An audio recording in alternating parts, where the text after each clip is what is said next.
তো হ্যালো বন্ধুরা, আবার একটা নতুন ভিডিও নিয়ে আমি আপনাদের সামনে চলে এসেছি। এই ভিডিওটা ইসলামিক ভিডিও, এটা আলোর পথ চ্যানেল থেকে নেওয়া হয়েছে। তো 1000 বছর পূর্বে যে নবী এসেছিল পৃথিবীতে, এখনো ওই নবী বেঁচে আছেন। তো সেই নবীর সম্পর্কে আজকের এই ভিডিওর মাধ্যমে সমস্ত ডিটেলস জানবো। তো চলুন ভিডিওটা দেখা যাক।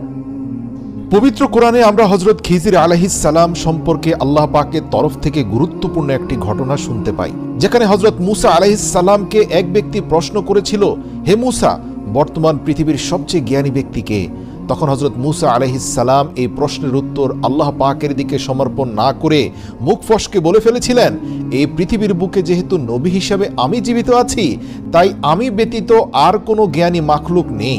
এ কথা বলা মাত্রই আল্লাহ রাব্বুল আলামিন বললেন, হে মুসা, তুমি অমুক নির্দিষ্ট স্থানে যাও, সেখানে গিয়ে আমার একজন জ্ঞানী ব্যক্তিকে পাবে, তার কাছ থেকে ইলম অর্জন করো। আল্লাহু আকবার। এরপরে আমরা দেখেছি পবিত্র কোরআনে হযরত খিজির আলাইহিস সালামের কাছ থেকে হযরত মুসা আলাইহিস সালাম জ্ঞান অর্জন করেছেন। এমনকি সেখানে হযরত খিজির আলাইহিস সালামের জ্ঞানের কাছে হযরত মুসা আলাইহিস সালাম ধৈর্য ধরে টিকতে পারেননি। আল্লাহু আকবার। ইতিহাস থেকে জানা যায় হযরত আদম আলাইহিস সালামের ইন্তেকালের সময় যখন হয়, তখন তিনি তার সমস্ত সন্তানদেরকে একত্রিত করে তাদের উদ্দেশ্যে বলেন, ওহে আমার সন্তানেরা, এই পৃথিবীর বুকে আমার মৃত্যুর পর তোমরাই হবে এই পৃথিবীতে বসবাসকারী এবং মানব জাতির প্রতিনিধি। নিশ্চয়ই আল্লাহ তাআলার পক্ষ হতে খুব শীঘ্রই পৃথিবীবাসীর জন্য এক মহা আযাব নাজিল হতে যাচ্ছে। খুব দ্রুত পৃথিবীর বুকে এমন এক বন্যা আসবে যাতে পৃথিবীর প্রত্যেকটি প্রাণী মৃত্যুবরণ করবে। তাই আমার মৃত্যুর পর তোমরা আমার লাশকে একটি গুহায় রেখে দিবে। এরপর যখন সব কিছু শান্ত হয়ে যাবে, তখন তোমরা আমার দেহকে শাম দেশের কোথাও দাফন করে দিও। এরপর হযরত আদম আলাইহিস সালামের মৃত্যুর পর হযরত আদমের বরকতময় দেহ তার পুত্রদের কাছে রয়ে যায়। এরপর আল্লাহ তাআলা যখন হযরত নূহ আলাইহিস সালামকে রাসূল হিসাবে পাঠিয়েছিলেন, তখন তিনি হযরত আদম আলাইহিস সালামের মৃতদেহ নিজের কাছে সংরক্ষণ করে রাখেন। এরপর যখন আল্লাহ তাআলা পৃথিবীতে মহাপ্লাবনের আযাব প্রেরণ করেন এবং গোটা পৃথিবী দীর্ঘ সময় পর্যন্ত বন্যায় ডুবে থাকে এবং সেই বন্যায় পৃথিবীর প্রত্যেকটি মাখলুক মৃত্যুবরণ করে, শুধুমাত্র নূহ আলাইহিস সালামের কিস্তিতে থাকা মাখলুক ব্যতীত। এরপর বন্যা শেষ হওয়ার পর হযরত নূহ আলাইহিস সালাম ব্যাবিলনে চলে যান এবং তিনি তার 3 ছেলে শাম, হাম ও ইয়াসেফকে আদেশ দিলেন যেন তারা আদম আলাইহিস সালামের বরকতময় লাশকে সেই গুহা থেকে উঠিয়ে নিয়ে আসে এবং শাম দেশে তা দাফন করে, যেখানে দাফন করার জন্য হযরত আদম আলাইহিস সালাম ইন্তেকালের সময় ওসিয়ত করে গিয়েছিলেন। তখন এই ছেলেরা বলল, আব্বাজান, শাম দেশ অত্যন্ত ভয়ঙ্কর। এই পৃথিবীর বুকে সবচেয়ে কঠিন রাস্তা হচ্ছে শামের রাস্তা। সেখানে যাওয়ার রাস্তা কেউ চিনে না, আর সেখানে গেলে কেউ ফিরেও আসে না। তখন হযরত নূহ আলাইহিস সালাম বললেন, দেখো বাবারা, হযরত আদম আলাইহিস সালাম বলে গিয়েছিলেন, যেই ব্যক্তি আমার লাশকে শামে গিয়ে দাফন করে আসতে পারবে, সেই ব্যক্তি বরকতময় হবে এবং কিয়ামত পর্যন্ত আল্লাহ রাব্বুল আলামিন তাকে হায়াত দান করবেন, কেননা সে আবে হায়াতের ঝর্ণার সন্ধান পাবে এবং সেই ঝর্ণা থেকে পানি পান করার সৌভাগ্য লাভ করবে। সুবহানাল্লাহ। তারপরও হযরত নূহ আলাইহিস সালামের কোনো ছেলে জীবন মৃত্যুর ঝুঁকি নিয়ে শাম দেশে আদম আলাইহিস সালামকে দাফন করতে যায়নি। সময় যেতে লাগলো। হযরত নূহ আলাইহিস সালামের বংশের অন্যতম একজন পুরুষ, যার নাম ছিল মালকান, তার ঘরে হযরত খিজির আলাইহিস সালাম জন্মগ্রহণ করলেন এবং তিনি শৈশবকাল থেকেই ছিলেন একজন আল্লাহওয়ালা বুজুর্গ। জন্মের পর থেকে তার মধ্যে একটা কেরামত দেখা যায়, সেটা হচ্ছে তিনি যেখানেই বসতেন তার চারপাশে সবুজ হয়ে যেত। অর্থাৎ তিনি যদি মরুভূমিতে বসতেন, তাহলে তাৎক্ষণিকভাবে তার চারপাশে ঘাস, লতাপাতা এবং সবুজে চারপাশ ঘিরে যেত, যার কারণে তার নাম হয়েছে শ্যামল, আরবিতে যাকে বলা হয় খিজির। এই খিজির আলাইহিস সালাম ছিলেন হযরত নূহ আলাইহিস সালামের বংশের অন্যতম একজন নবী। তার চাচাতো ভাইয়ের নাম ছিল হযরত জুলকারনাইন আলাইহিস সালাম, যাকে আবার আল্লাহ তাআলা পুরো পৃথিবীর শাসন ক্ষমতা দিয়েছিলেন। মজার ব্যাপার, হযরত জুলকারনাইন আলাইহিস সালাম একজন নেককার বাদশা ছিলেন। আবার হযরত জুলকারনাইন আলাইহিস সালাম তার রাজত্বের মধ্যে উজির হিসাবে নিয়োগ দিয়েছিলেন হযরত খিজির আলাইহিস সালামকে। হযরত খিজির আলাইহিস সালাম হযরত আদম আলাইহিস সালামের দেহ মোবারক নিয়ে শাম দেশের উদ্দেশ্যে রওনা হলেন, কেননা তিনি হযরত আদম আলাইহিস সালামের রেখে যাওয়া ওসিয়ত পূরণ করার জন্য বদ্ধপরিকর ছিলেন। উল্লেখ্য, হযরত আদম আলাইহিস সালাম হচ্ছেন পৃথিবীর বুকে এমন একজন মানুষ যার লাশ কিয়ামত পর্যন্ত জমিন খেতে পারবে না। সুবহানাল্লাহ। আল্লাহ রাব্বুল আলামিন তার এই আবুল বাশার তথা তার নিজ হাতে সৃষ্টি এই বান্দাকে এত সম্মানিত করেছেন যে পৃথিবীর বুকে তার লাশ কিয়ামত পর্যন্ত অক্ষত থাকবে। আহলে কিতাব থেকে পাওয়া যায় হজরত আদম আলাইসাল্লামের নাশ নিয়ে হজরত খিজির আলাইসাল্লাম যখন শাম দেশের উদ্দেশ্যে রওনা দিলেন, তখন কঠিন এবং কষ্টকর পথ তাকে পাড়ি দিতে হয়েছিল। আল্লাহ পাকের হুকুমে হজরত শাম দেশে পৌঁছানোর কিছুক্ষণ আগেই হজরত আদম আলাইসাল্লামের দেহকে রেখে তিনি যখন বিশ্রাম নিচ্ছিলেন, সেখানে আল্লাহ রাব্বুল আলামিনের হুকুমে এক গুহার সন্ধান পান। সে গুহার ভিতরে প্রবেশ করা মাত্র তিনি এক কূপের মধ্যে পড়ে যান।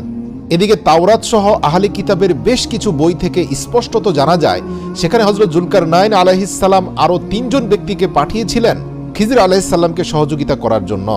হজরত জুলকারনাইন আলাইহিস সালাম জানতেন শাম দেশের প্রতিমধ্যে কোনো এক গোপন স্থানের গুহার ভিতরে দীর্ঘ কয়েকশো মাইল রাস্তার গভীরে প্রবেশ করার পরে আবে হায়াতের ঝর্ণা পাওয়া যায়।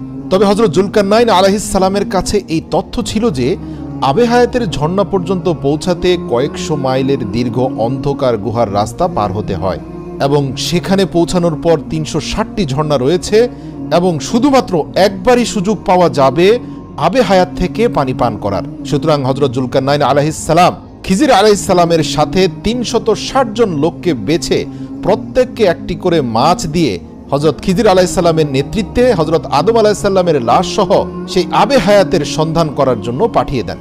আর পথিমধ্যে হজরত খিজির আলাইহিস সালাম যখন আল্লাহ পাকের হুকুমে সেই আবে হায়াতের রাস্তার সন্ধান পেয়ে যান, তখন একে একে 360 জন যাদেরকে হজরত জুলকারনাইন আলাইহিস সালাম খিজির আলাইহিস সালামের সাথে পাঠিয়েছিলেন আদম আলাইহিস সালামের দেহ মুবারক শাম দেশে দাফন করার জন্য, পাশাপাশি আবে হায়াতের সন্ধানের জন্য।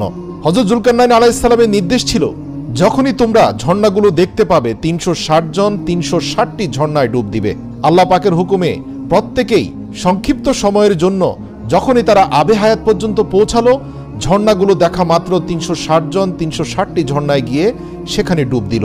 আল্লাহ পাকের হুকুমে প্রত্যেকের মাছ হাতের মুষ্টির ভিতরে জীবিত নিয়ে উঠতে পারলেও হজরত খিজির আলাইহিস সালামের মাছটি হাত থেকে ছুটে যায় এবং গভীর ঝর্ণার ভিতরে প্রবেশ করে ফেলে। হজরত খিজির আলাইহিস সালাম শত চেষ্টা করেও পানির নিচে দীর্ঘক্ষণ থাকার পরেও তিনি সেই মাছটিকে খুঁজে পেলেন না। এদিকে দীর্ঘ সময় ঝর্ণার ভিতরে নিঃশ্বাস বন্ধ হয়ে আসছিল এবং তিনি যথেষ্ট পরিমাণে পানি খেয়ে ফেলেন। অতঃপর সেখান থেকে উঠে যাওয়ার পর বাকি 359 জন ফিরে আসলেও হজরত জুলকারনাইন আলাইহিস সালাম শাম দেশে গিয়ে হজরত আদম আলাইহিস সালামের দেহ মোবারক দাফন করে পুনরায় ফিরে আসেন এবং জুলকারনাইনের সামনে প্রত্যেকে মাছ জমা দিতে পারলেও হজরত খিজির আলাইহিস সালাম সেই মাছ জমা দিতে পারেননি এবং হজরত জুলকারনাইন আলাইহিস সালাম বলেন, নিশ্চয়ই তুমি সেই পানিতে ডুব দেওয়ার পর তোমার মাছটি হারিয়ে ফেলেছ। তখন হজরত খিজির আলাইহিস সালাম বললেন, জি জাহাপানা, আমি মাছের পিছু নিয়ে গভীর ঝর্ণার পানির ভিতরে ডুব দেই, এতে আমি সেখানের বেশ কিছুটা পানি খেয়ে ফেলি, কিন্তু মাছটি কোনোভাবে আর উদ্ধার করে আনতে পারিনি। হজরত জুলকারনাইন আলাইহিস সালাম খুশি হয়ে বললেন, নিঃসন্দেহে আল্লাহ রাব্বুল আলামিন হজরত আদম আলাইহিস সালামের দোয়া কবুল করেছেন এবং তুমি একমাত্র পৃথিবীতে থাকা ব্যক্তি যে আবে হায়াতের পানি পান করতে পেরেছ। নিঃসন্দেহে কিয়ামতের আগ পর্যন্ত যতদিন হায়াত চাও আল্লাহ রাব্বুল আলামিন তোমাকে তা দান করবেন। সুবহানাল্লাহ। তাফসীরবিদগণ বলেন, হজরত খিজির আলাইহিস সালামকে আল্লাহ তাআলা ইলমে লাদুন্নি দিয়েছিলেন। এই ইলম হাসিল করার জন্যই হজরত মুসা আলাইহিস সালাম হজরত খিজির আলাইহিস সালামের খেদমতে হাজির হয়েছিলেন, কিন্তু সেখানে হজরত মুসা আলাইহিস সালাম হজরত খিজির আলাইহিস সালামের ধৈর্যের কাছে পরাজিত হয়ে যান। অনেক ইসলামিক স্কলারগণ বলেন, যেহেতু মুসা আলাইহিস সালামকে হজরত খিজির আলাইহিস সালাম এলেম শিক্ষা দিয়েছিলেন, তাই কোনো সাধারণ মানুষের পক্ষে একজন নবীকে এলেম শিক্ষা দেওয়া সম্ভব নয়। নিশ্চয়ই হজরত খিজির আলাইহিস সালামও একজন নবী ছিলেন, আর এই রেফারেন্সের উপরেই হজরত খিজির আলাইহিস সালামকে নবী বলা হয়। হজরত খিজির আলাইহিস সালামকে যে ইলমে লাদুন্নি দান করা হয়েছিল, তার দ্বারা তিনি বিপদগ্রস্ত মানুষকে সাহায্য করতেন এবং পথভ্রষ্টদের পথ দেখাতেন। মানুষের মধ্যে এ কথাও প্রসিদ্ধ ছিল যে তিনি পথ হারিয়ে যাওয়া মানুষদেরকে রাস্তা চিনিয়ে দিতেন। যদি আল্লাহর কোনো নেক বান্দা বিপদে পড়ে অথবা পথ হারিয়ে যায়, তখন হজরত খিজির আলাইহিস সালাম তাকে সাহায্যের জন্য সঠিক সময়ে তার কাছে উপস্থিত হয়ে যেতেন। এমনকি হজরত শাহজালাল রহমতুল্লাহ আলাইহি যখন ইয়েমেন থেকে এই বাংলার বুকে ইসলাম প্রচারের জন্য আসেন, তাকে রাস্তা চিনিয়ে দেওয়ার ক্ষেত্রেও হজরত খিজির আলাইহিস সালাম সহযোগিতা করেছিলেন। রেওয়ায়েত অনুযায়ী হজরত খিজির আলাইহিস সালাম আল্লাহর রাসূল সাল্লাল্লাহু আলাইহি সাল্লামের সাথে বায়াত হয়েছিলেন এবং মদিনাতে রাসূল সাল্লাল্লাহু আলাইহি সাল্লামের সাথে প্রায়ই দেখা করতেন। এছাড়াও হজরত ওমর বিন আব্দুল আজিজের সাথেও হজরত খিজির আলাইহিস সালামের সাক্ষাৎ হয়েছে। বর্তমান বাংলাদেশের অনেক ওলি বুজুর্গদের সাথেও হজরত খিজির আলাইহিস সালামের সাক্ষাৎ হয়েছে। ভবিষ্যতে পৃথিবীর বুকে আসা আল্লাহর অনেক নেক বান্দা এবং পথ হারানো মানুষকে পথ দেখানোর জন্য হজরত খিজির আলাইহিস সালাম তাদের সাথে সাক্ষাৎ করবেন। সহিহ মুসলিমের এক হাদিস অনুযায়ী কিয়ামতের পূর্বে যখন দাজ্জাল মদিনার নিকটবর্তী একটি স্থানে পৌঁছাবে, তখন মদিনা থেকে এক ব্যক্তি তাকে প্রতিরোধ করার জন্য রওনা দিবেন। যিনি সেই সময়ের সবচেয়ে উত্তম মানুষ হবেন, সেই ব্যক্তি হবেন হজরত খিজির আলাইহিস সালাম। তো হ্যালো বন্ধুরা, দেখতে পেলেন খুবই গুরুত্বপূর্ণ ভিডিওটা দেখলাম। তো এই ভিডিওটা দেখে আপনারা কি জানতে পারলেন তা কমেন্ট বক্সে কমেন্ট করে আমাকে জানাবেন।